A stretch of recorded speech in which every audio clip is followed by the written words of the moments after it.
இங்கே கூடியிருக்கும் என் குடும்பத்தை சேர்ந்தவர்களே, பத்திரிகையாளர் சகோதரர்களே, என்னை வாழ வைத்துக் கொண்டிருக்கும் யூடியூபர்ஸ், மேலும் இந்த இடத்தை அளித்திருக்கும் நிர்வாகத்திற்கும், எங்களெல்லாம் படத்தில் போட்டு அழகு பார்த்து ரசித்துக் கொண்டிருக்கும் அன்பு சகோதரர் ராஜேஷ் அவர்கள், மேலும் உள்ள அத்தனை நல்லுள்ளங்களுக்கும், பாடகர் பிரசன்னா அவர்களுக்கும் என்னுடைய வணக்கங்களை கூறி, அரவிந்த்ராஜ் வந்திருக்காரு, அவருக்கும் என்னுடைய வணக்கங்களை கூறி, எனக்கு கொஞ்சம் உடம்பு சரியில்லை. இதான் எனக்கு 71 வயசு ஆகுது. ஒரு 10 வருஷத்துக்கு முன்னாடினா எனக்கு அவ்வளோ தெரிஞ்சிருக்காது. இருந்தாலும் ஃபஸ்ட்டு டைம் என் மெட்ராஸ் நான் ஸ்வெட்டர் போட்டுட்டு சுற்றுறேன். எனக்கே புரியல என்னடான்னு பார்த்தா ரொம்ப குளிருது எனக்கு. பார்த்தா ஃபீவர் எனக்கு. இதெல்லாம் வச்சுக்கிட்டு நாங்கள் கூப்பிட்ட பிள்ளைய எப்படிப்பா போகிறது அப்படின்னு யோசனை பண்ணேன். இருந்தாலும் சரி நீயே வண்டி அனுப்புன்னு அவன் தலையில் கட்டி விட்டேன். அதுக்கும் அனுப்பிச்சிட்டான் வண்டியை வேறு. என்னடா வந்தே ஆகணும் போல இருக்க இப்போ என்னன்னு சரின்னு வந்துட்டேன். பட்டு I know is a very good music director. ஏன்னா அதில் கடைசி தொட்டால் நானும் அவளும் இந்த பாட்டு இவருக்கு பாடியிருக்காரு, பிரசன்னா பாடியிருக்காரு. அதில் நானும் ஸ்ரீஜா அவர்களும் நடித்திருக்கிறோம். இவர் சொன்னாங்கல்ல இந்த கதாநாயகன் இதை சொல்லாதீங்கடான்னு பல தடவை சொல்லிட்டேன். ஏன்னா என் பொழப்பை கெடுக்கிறதுக்கு இதெல்லாம் சொல்லாதீங்க. ஏன்னா நான் கதாநாயகன்லாம் பண்ணியிருக்கோம், 4 படம் பண்ணியிருக்கோம். அதெல்லாம் காலங்கள் போயிடுச்சு, 30 வருஷம் ஆயிடுச்சு. இப்போ போய் சொல்லிக்கிட்டு இருந்தோம்னா ஒருவேளை பார்க்குறவங்க ஓகே ஒரு கதாநாயகன் தான் செய்வார் போல இருக்கும், இதுக்கு வரப்பட்ட இருக்கணும் அப்படின்னு கூப்பிட விட்டாங்கன்னா ரொம்ப போயிடும். அதுக்காக சொல்கிறேன். மேலும் இந்த பாட்டை காமிச்சாரு. ஒரு பாடலுக்கு இவ்வளோ தூரம் யாரும் ஒரு சகோதரர் சொன்ன மாதிரி ஒரு பாடலுக்கு ஒரு முக்கியத்துவம் கொடுத்து அது வெளியீட்டு விழா, அதற்கு நண்பர்கள் பத்திரிகைக்காரர்கள் எல்லாரையும் கூப்பிட்டு இப்படி செய்கிறதுன்றது நான் வாழ்க்கையில் முதல் தடவை பார்க்குறேன். எனக்கு 50 years ஆஃப் சர்வீஸ் இருக்குது சினிமாவில். 50 years நான் பார்த்ததே இல்லை. எனக்கு புரியல. என்னை கூப்பிடும்போது கூட என்னடா எதுக்குடா கூப்பிட்றான் எனக்கு கேட்டால் ஒருவேளை கடைசி தோட்டாக்காக கூப்பிட்றானா கேசு அதை முதல்ல பண்ணிட்டுமே அப்படின்னு நினச்சிக்கிட்டு இருந்தேன். அதில் வந்து ஒரு பாட்டுக்கு வந்து பார்க்கணும் ஆச்சரியமாக இருக்கு. ஏன்னா அவங்க வந்து நல்ல மியூசிக் டைரக்டர். அவங்க ஃபேமிலியை பாருங்கள், எல்லோரும் அவங்க சிஸ்டர் ஆகட்டும் ஒய்ஃப் ஆகட்டும் எல்லோரும் வந்து சப்போர்ட் பண்ணுறதுன்றது உண்மையிலேயே பெரிய விஷயம். எல்லாருக்கும் இப்போ கூட நான் அரவிந்த்ராஜோட பேசும்போது சொல்லிட்டு இருந்தேன், என் வீட்டில் இதெல்லாம் நவர மாட்டுறாங்க, கூப்பிட்டா வரவே மாட்டுறாங்க. ஆனால் இவங்க முன்னாடி நின்று, ஏன்னா நான் ஷூட்டிங் டைம்லையும் பார்த்துருக்கேன் கொடைக்கானல்ல, அது மாதிரி ரொம்ப ஒரு பிரமாதமாக பண்ணக்கூடிய அன்பு சகோதரர் ராஜேஷ் அவர்கள். அவர் கண்ணு வேறு பெருசாக இருக்கா, அதில் வேறு அப்படியே குடிஞ்சு பார்ப்பான், வேறு பயமாக இருக்கும். என்ன எதுக்கு பார்க்குறான், 2 நாள் அதிகமாக வேணுமா இப்படி, இல்லைன்னா இப்படி ஓடிட்டு போயிடுறான்னு சொல்கிறானா. ஏன்னா 5 நாள் கேட்டு ஒரு நாள் ஒர்க் பண்ண வச்சு அனுப்பிச்சுடுவான். அந்த மாதிரி ஒரு நல்ல அற்புதமான ஒரு எல்லாம் தெரிஞ்சவன். ஆங்கிலத்தில் சொல்லுவாங்க jack of all trades and master of none சொல்லுவாங்க. இவங்க வந்து எல்லாத்துக்குமே மாஸ்டர் தான், எல்லாத்துலேயுமே மாஸ்டர் தான். சாணாது வெரி நைஸ் ஆஃப் ஹிம். அவருக்கு நான் உண்மையிலேயே பாராட்டுறேன். புது ஆளுங்களை கொண்டாந்துக்கிட்டே இருக்கிறதுல அவருக்கு ஒரு இன்ட்ரெஸ்ட்டு. அவரே முதல்ல புது ஆள் மாதிரி தான் சினிமாவில் இருந்தாலும் எல்லாரையும் கூப்பிட்டு அறிமுகப்படுத்தி நல்ல சாங்ஸு, நல்ல டேக்கிங்ஸு. இப்போ டிஓபியை பற்றி இவ்வளோ தூரம் சொல்கிறோம்னா வேறு எங்கேயுமே சொல்லி நான் கேள்வி கூட பட்டதில்ல, பற்றியே சொல்ல மாட்டாங்க. எல்லாருக்கும் கடைநிலை ஆள் வரைக்கும் மரியாதை கொடுக்கக்கூடிய ராஜேஷ் அவர்கள். இந்த படம் கூட சொன்னான், அவன் நான் பின்னாடி தேடுறேன், டைரக்டர் உட்காந்துருக்கான், தேடுறேன் கிடைக்கல. இன்னும் தான் என் பின்னாடி உட்காந்துருக்கான். இங்கே இவ்வளோ ஓட்டுப்ப அவன் ஒரு கதை சொல்கிறான் என்கிட்ட, 2 கதை சொன்னான். ஒரு கதை நல்லா இருக்குப்பான்னு சொன்னான். இல்லைங்க நீங்கள் தான் நடிக்கிறீங்க அதில்ன்னு சொல்லிட்டான். ஆடப்பாங்க சொல்லியிருக்க மாட்டேன் நான் நினச்சிக்கிட்டு. ஏன்னா திறமை எங்கே இருக்கோ தேடி பிடிக்கிறான் சார்ந்தாத. மற்ற விஷயங்கள்லாம் விடுங்க, திறமை இருப்பது வந்து வரணும்ல சினிமாவுக்கு.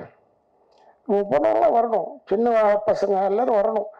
இந்த பின்னாடி ரோல ஒரு 3 பேர் உட்காந்துருக்காங்க, ஒருத்தனையும் தெரியாது யாருக்கும். அவன் தான் எடிட்டரு, ஒருத்தன் வந்துக்கு டைரக்டரு, இப்போ இப்படி இப்படி இருக்காங்க ஒரு டீம். அருமையான டீம் இது பாராட்டுக்குரிய டீம். நானும் அவங்களோட நடிக்கும் போது யாருக்கும் எந்த தொந்தரவு கொடுக்க மாட்டேன். ஏன்னா நான்லாம் தொந்தரவு கொடுக்க ஆரம்பிச்சா ரொம்ப கஷ்டம். அதனால தான் கொடுக்கறது இல்லை. வந்தா கவனம் உட்காந்துருக்கிறது, அவங்க எப்போ கூப்பிட்றாங்களோ போகிறது. ஆனால் அவங்களுக்கும் அது மாதிரி தெரியும். இவர் ஏன்னா கொடைக்கானல்ல 7 மணிக்கு போய் நிற்பேன் ஷாட்டில். அது ஒரு வியாதி நமக்கு. அதனால் 7 மணிக்கு நின்னோம்னா கரெக்டாக சாயந்தரம் 5 மணிக்கு 5:15 விட்டுருவாங்க, என்ன தொல்லை கிடையாது. ஆனால் என்ன எனக்கு பிடிக்கலன்னா 4 நாள் கேட்பாங்க, ஒரு நாள் தான் யூஸ் பண்ணுவாங்க. மெட்ராஸ் போயிருக்குன்னு சொல்லுவான். எங்கடா இருக்கு மெட்ராஸ், எங்கே இருக்குடா கொடைக்கானல், என்னடா பேசுறீங்க? அது மாதிரி அவன் வர்க்க வாழைக்கு சாமிநாதன் திடீர்னு பார்த்தா அவனே ஆக்ட் பண்ணுறான். அதில் எல்லா விதமான டேலண்ட்டும் உள்ள ஒரு ஆள் கிடைக்கிறது ரொம்ப கஷ்டம். ரொம்ப நான் பெருமைப்படுறேன். அவங்களோடலாம் நம்ம சேர்ந்து, அவங்களோட சேர்ந்ததுனால நமக்கு என்ன ஆயிடுச்சுன்னா வயசு சின்ன பையன் மாதிரி ஆயிட்டு 71 வயசு தெரியாத அளவில் இருக்கிறேன். ஏன்னா இவங்களோட சேர்ந்ததுனால. இந்த படம் இந்த பாட்டு சொல்றீங்க, பாட்டு நல்லா வரணும், கடைசி தொட்ட படம் நல்லா வந்திருக்கு. நான் பார்த்தேன் படத்தை. அண்டு அவனுடைய வசதிக்கு எடுத்திருக்கான். அதுக்காக சாப்பாடுலாம் போடாமலாம் இல்லை. எவ்வளோ பெரிய கம்பெனியில் சோறே போட மாட்டான். ஆனால் இவன் நல்ல எங்களெல்லாம் கவனித்து கொடைக்கானல் ஆகட்டும், பாண்டிச்சேரி ஆகட்டும், எனிவேர் யூ நேம் இட், எல்லா இடத்துலையுமே நல்ல பெருமையாக செஞ்சிட்டு இருப்பான். அதுக்கு என்ன ஏன் கூப்பிட்டான்றதுக்கு எனக்கு தெரியல. ஏன்னா எனக்கும் பாட்டுக்கு ரொம்ப தூரம், எங்கள் குடும்பத்துக்கு எனக்கும் பாட்டுக்கு சம்மந்தமே கிடையாது. ஆனால் என்னெல்லாம் கூப்பிட்டுருக்கேன்னா ஒரு மரியாதை நிமித்தமாக அழைத்திருக்கிறார். அந்த மரியாதையை அதற்காக நான் தலை வணங்குகிறேன் என்று சொல்லி எனக்கு எப்படி ஒரு வாய்ப்பு கொடுத்ததற்கு நன்றி என்று குறிப்பிடப்படுகிறேன். நன்றி, வணக்கம். ஸ்ரீ ராகவேந்திராய நமஹ. எல்லோருக்கும் வணக்கம். மேடையிலே கம்பீரமாக வீற்றுக் கொண்டிருக்கும் திரு ராதாரி சார் அவர்களுக்கு மனமார்ந்த வணக்கங்கள் மற்றும் பெரியோர்கள் அனைவருக்கும் எனது வணக்கங்கள். நிஜம் நீயே அப்படிங்கிற டைட்டில் ரொம்ப அழகா இருக்கு. நிஜம் நிஜமான காதலாக இருக்கும் பட்சத்தில் காதலிக்கு காதலன் நிஜம் அவனாகத்தான் இருக்க முடியும். காதலனுக்கும் காதலி நிஜமானவளாக அவள் மட்டும்தான் நிஜமாக இருக்க முடியும் என்பதை, நிஜம் நீயே என்பதை காதலின் ஆழத்தை குறிக்கும் அளவிற்கு அந்த டைட்டில் அமைஞ்சிருக்கு. அண்ட் ஒரு சாங் ப்ரமோஷனுக்கு ஒரு சாங் பண்ணிட்டோம், ஷூட் பண்ணிட்டோம், அது இவ்வளோ அழகா ப்ரொஜெக்ட் பண்ணி அதை ப்ரமோட் பண்ற விதம் ரொம்ப மனசுக்கு ரொம்ப தைரியத்தை கொடுக்குது. ஏன் அப்படின்னா இன்னைக்கு நிறைய பேருக்கு எப்படி சான்ஸ்ன்னு சொல்ல முடியாது. திரைப்படத்தை மட்டும் நம்பி எப்படி ஒரு சிங்கர் இருக்க முடியும், ஒரு மியூசிக் டைரக்டர் இருக்க முடியும் அப்படின்னா, இது மாதிரியான ஒரு சாங், சிங்கிள்ஸ், ஆல்பம், இந்த மாதிரி சின்ன சின்ன ப்ராஜெக்டா இருந்தாலும் இந்த ப்ராஜெக்ட் பொறுத்த வரைக்கும் ரொம்ப கியூட்டா பண்ணியிருக்காங்க. டோட்டலா கியூட் அப்படின்னு ஒரு பேர் வைப்பேன். ஒவ்வொருத்தங்களும் ஆக்டர்ஸ் ஆகட்டும், கார்த்திக் அண்ட் கிருத்திகா, அவங்க எல்லாமே மெயினாக எனக்கு ரொம்ப பிடிச்சது வந்து டிஓபி ரிதீஷ் பண்ண அந்த ஒர்க் வந்து ரொம்ப ரொம்ப அழகாக இருந்தது. அப்படியே பிரமிச்சு அப்படியே கொஞ்ச நாள் உட்கார வச்சாரு. அண்ட் ஆப்வியஸ்லி மியூசிக் வந்து எப்பவுமே எனக்கு ரொம்ப பிடிக்கும். சுவாமிநாதன் ராஜேஷ் அவருடைய படத்தில் பாடியிருக்கேன். நானும் அவளும் அழகிய காதல தினமும் புதிதாய் பிறந்தோம், உலகை மறந்தோம் அப்படின்ற ஒரு அற்புதமான melody song Radha Ravi sir தான் ஹீரோவா பண்ணிருக்காரு. அவ்வளவு அழகான எக்ஸ்பிரஷன்ஸ் அண்ட் மியூசிக். சரி, ஒரு நல்ல படம் இப்போ கடைசி தோட்டா அப்படிங்கிற ஒரு படம் ரிலீஸ் ஆக போகுது. இந்த சாங் அவ்வளவு நல்லா ரீச் ஆயிருக்கு. சுவாமிநாதன் ராஜேஷ் அவர்கிட்ட எனக்கு ரொம்ப பிடிச்சது என்னன்னா, மியூசிக் டைரக்டர் மட்டும் இல்லை, ப்ரொடியூசர். இப்போ இந்த டைரக்ட் பண்ண போறது வேற, அண்ட் ஒரு நல்ல ஆக்டரும் கூட அவர் ஆக்ட் பண்ணான்னா கண்டிப்பாக பெரிய ஒரு ஆக்டர் வருவார்னு நான் பார்க்கும்போதெல்லாம் அவர்கிட்ட சொல்லுவேன். அந்த டைம், அந்த சென்ஸ் ஆஃப் ஹியூமர், அந்த ரிதம் அவர்கிட்ட ரொம்ப நான் பார்த்தேன். இவ்வளவு ஒரு சின்ன ஒரு ப்ராஜெக்ட் பண்ணோம், அதை அப்படியே சும்மா ரிலீஸ் பண்ணிட்டோம், யூடியூப்ல பண்ணிட்டோம் அப்படின்னு சொல்லலாம். பட் இதுக்கு ஒரு ப்ரமோஷனுக்காக இவ்வளோ பேரை கூப்பிட்டு, ஒரு தியேட்டர் ஃபிக்ஸ் பண்ணி, ஒரு சீஃப் கெஸ்ட் எல்லாம் கூப்பிட்டு, அதை வந்து ஆக்ட் பண்ணவங்களாகட்டும், இதை ஷூட் பண்ணவங்களாகட்டும், பாடினவங்களாகட்டும், எல்லாருக்குமே ஒரு இவ்வளோ பெரிய ஒரு மன திருப்தி, ஒரு அங்கீகாரம்.